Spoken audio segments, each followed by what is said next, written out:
Aujourd'hui, j'ai parlé de comment on peut se foutre du regard des autres. Concrètement, d'un point de vue évolutif, le regard des autres, l'attention qu'on y porte, il est plutôt intéressant sous un point de vue. En gros, les hommes préhistoriques, pour expliquer très simplement, pour éviter d'être exclus de leur groupe, ils devaient justement ne pas faire certaines choses et du coup, ils devaient faire attention au regard des autres.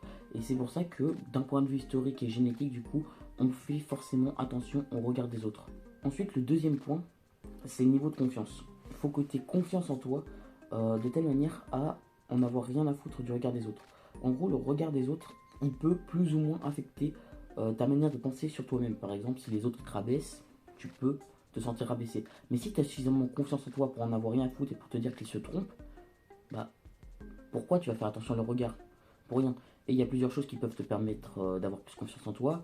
Bien manger, faire du sport, avoir de bons skills sociaux, ce qui est très pratique.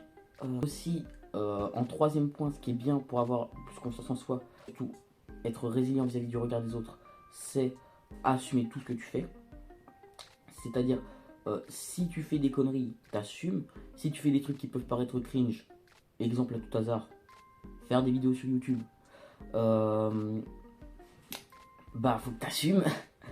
Et en fait, le fait que tu assumes ce que tu fais et d'avoir un peu cette coquille de protection autour de toi, ça fait que rien ne peut t'atteindre. Si tu assumes tout ce que tu fais, si tu es comme ça résilient à assumer tout ce que tu fais, les autres ne peuvent pas t'attaquer parce que tu dis déjà ce que tu fais et tu t'en fous de comment ils vont te juger. Intéressant aussi, c'est une notion que tu n'as pas dû entendre partout, c'est que tu as une certaine, entre guillemets, batterie d'attention, une espèce de mana. En gros, tu as une certaine quantité d'énergie dans la journée de quelque chose à foutre. En fait, tu peux pas en avoir rien à foutre de tout ce que tu fais ta journée. Tu es forcément obligé de te concentrer sur un truc dans ta journée euh, qui doit occuper ton esprit.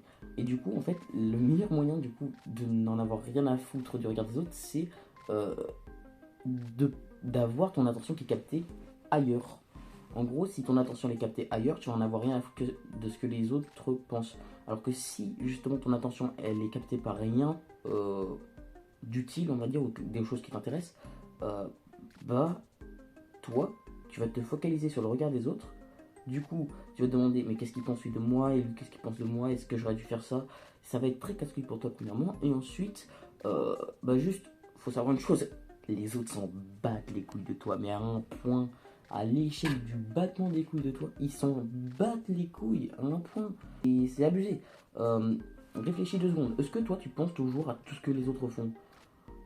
Vraiment. Est-ce que tu fais attention à ce gars cringe au fond de ta classe qui fait de la merde tout le temps? Est-ce que tu te rappelles de ce mec qui a 3 ans qui a fait de la merde? Est-ce que tu te rappelles de toutes les merdes que toi t'as faites? Oui, tu te rappelles de toutes les merdes que t'as faites. Mais les gens qui étaient autour de toi ne s'en rappellent pas. Ou du moins ne s'en rappellent pas forcément et ils vont pas y penser toute leur vie. Alors que toi, tu l'as en tête, mais les gens s'en foutent. Donc, concrètement, tu peux n'en avoir rien à foutre de ce que les autres pensent parce que eux-mêmes n'en ont rien à foutre de ce que tu fais toi. Donc, ne va pas faire attention au regard des autres car tu n'as rien à y gagner. Ensuite, c'est, on va dire aussi, il y a un autre truc qui entre dans le facteur de à quel point tu peux faire attention plus ou moins au regard des autres et pourquoi tu es affecté, c'est à quel point tu réussis les choses que tu fais.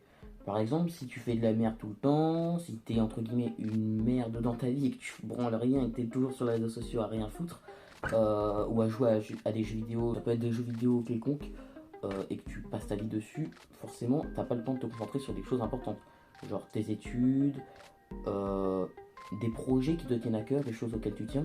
T'as pas le temps du coup, si tu investis ton temps sur les réseaux sociaux ou sur les jeux vidéo, t'as pas le temps du coup d'investir ton temps dans des trucs qui t'intéressent. Si t'es lycéen ou collégien, travaille pour avoir de bons résultats et avoir un avenir à peu près tangible.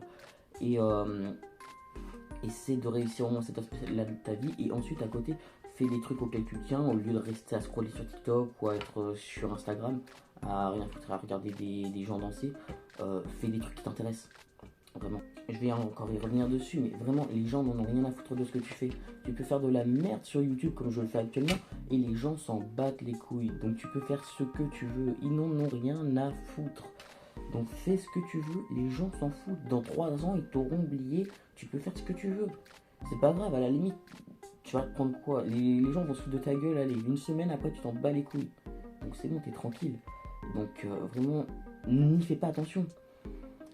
Ensuite, l'avant-dernier point que je vais aborder, c'est les choses qui t'influencent. Donc je vais revenir dessus, encore une fois, les réseaux sociaux. Encore toujours, le fait que tu sois sur les réseaux sociaux, tu vas te comparer volontairement ou involontairement aux gens qui sont dessus. Donc les influenceurs, donc des personnes qui eux ont déjà réussi, qui sont sans étape devant toi.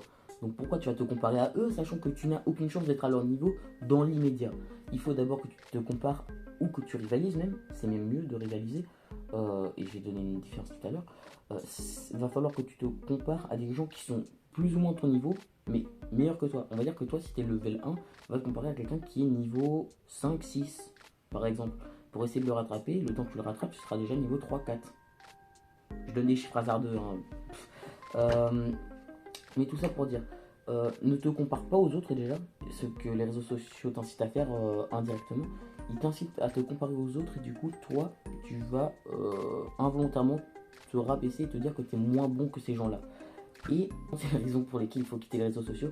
Et quand je dis quitter, c'est pas quitter de manière définitive, mais c'est être... comment je peux dire c'est être moins présent dessus. J'ai donné mon exemple, je suis très peu actif sur par exemple Instagram, je n'ai même pas Twitter, je n'ai même pas X. Et en fait c'est mieux parce que du coup t'as pas cette façon de te comparer aux autres. Tu vas forcément et tu ne peux pas quitter définitivement les réseaux sociaux parce qu'à un moment tu auras forcément besoin de te réinscrire dessus ou de y retourner pour des raisons X ou Y. Donc, ne te dis pas je ne retourne plus jamais, n'écris pas de pavé un peu cringe sur Insta pour dire que tu vas quitter les réseaux sociaux définitivement. Non, dis juste, par exemple, si tu veux quitter les réseaux sociaux durant une période donnée, on va dire, allez, un mois, si tu veux les quitter, bah, mets un petit message en story en mode je vais quitter les réseaux sociaux, je serai très peu actif durant cette période donnée pour voir à quel point tu es pour justement que tu vois à quel point tu es addict à ton putain de réseau social et que tu t'améliores du coup et que tu essaies de quitter et faire une détox des réseaux sociaux, ce qui est vraiment pas mal pour te concentrer sur tes objectifs et surtout pour se foutre du regard des autres parce que le fait de te comparer ça va te rabaisser et du coup si tu te rabaisses c'est que tu t'es comparé à ces gens là donc c'est pas ouf du tout. Et en plus de ça, ça va te donner une mauvaise image de toi-même et tu vas encore te rabaisser plus encore. Et c'est un giga cercle vicieux, ça sert à rien. En dernier point, c'est la personnalité. En gros, la manière dont tu vas te comporter, c'est la manière dont les autres vont te voir. Donc si tu te comportes de manière cringe, les autres vont te voir comme un putain de mec cringe. Ou meuf, je ne sais pas. Si tu te comportes comme quelqu'un de confiant, les autres verront que tu es confiant. Et en fait, la manière dont tu te comportes, dont tu choisis de te comporter, c'est la manière dont les autres vont te voir. Et c'est pour ça qu'il ne faut pas que tu aies peur d'agir de telle ou telle manière, parce que les autres, en fait, ils s'en battent à peu près concrètement les couilles et ils vont pas analyser au-delà de la surface de ce que tu donnes.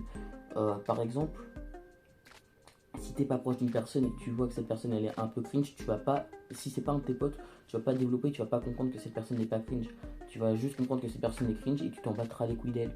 Alors que si par exemple, je vais donner mon exemple à moi, moi par exemple je suis cringe en cours, même en classe globalement ou autre, euh, seuls mes amis savent les raisons de pourquoi je suis cringe et aussi savent à quel point je ne suis pas forcément cringe et une mauvaise personne.